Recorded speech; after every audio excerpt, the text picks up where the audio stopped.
And we're live. Okay. Yeah. There you go.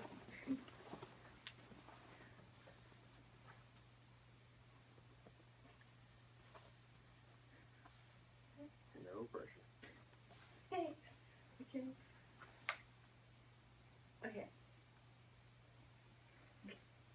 Why exercise when there are tons of things which any other human being would rather do than that? It gets sweaty, sticky, and especially sweaty. But what if I told you that with doing exercise regularly, there are benefits of which you just could not resist? That includes less stress, reducing your risk of metabolic syndrome, and reducing your chance of developing a heart disease. These three benefits alone should be the reason why you should exercise on a regular basis. So first, let's look at stress. Stress is a natural occurrence of everyday life.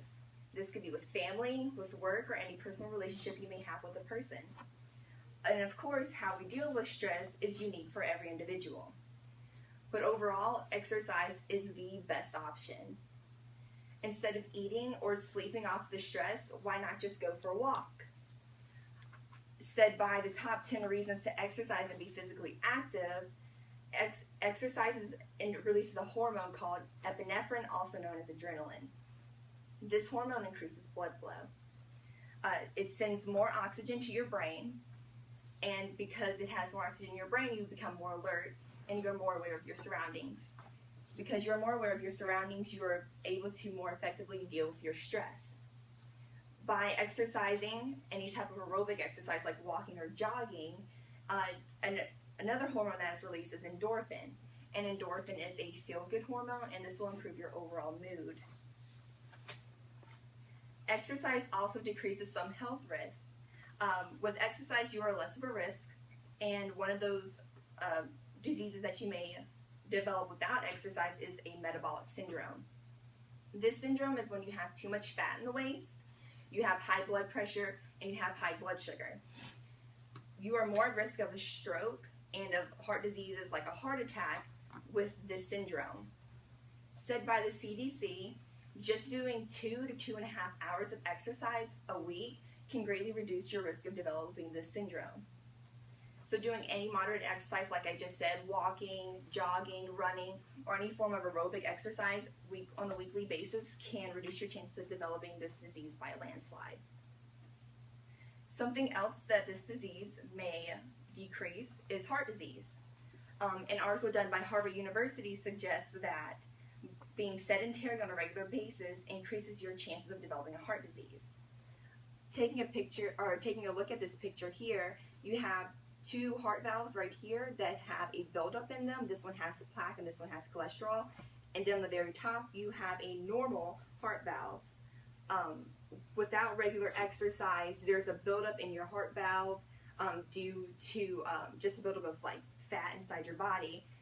This constricts blood flow in your arteries, and because you have less blood flow, your heart has to work harder for it to do any daily function. Because of this, you are at risk of a heart attack. Because you have this hypothetical heart attack, you might have to have a heart valve surgery or be put on medication to help clear out this blockage just so your heart can function like it ought to. But like I've stressed before, exercising on a regular basis can greatly reduce your risk of this happening. Just like the CDC said, 2 to 2.5 hours a week of any form of aerobic moderate exercise will improve your overall health and make you less of a risk to something like this. Looking back at these past three reasonings, it's obvious that exercise is something that we need to just stay healthy and essentially to live.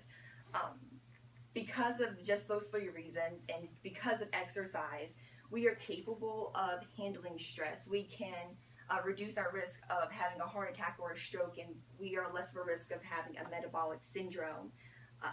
Doing this regularly will improve our way of life and our longevity, and is why we should work out on a regular basis. Thank you.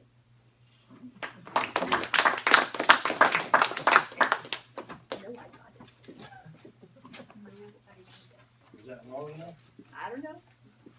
That's okay. That's going to be pretty close.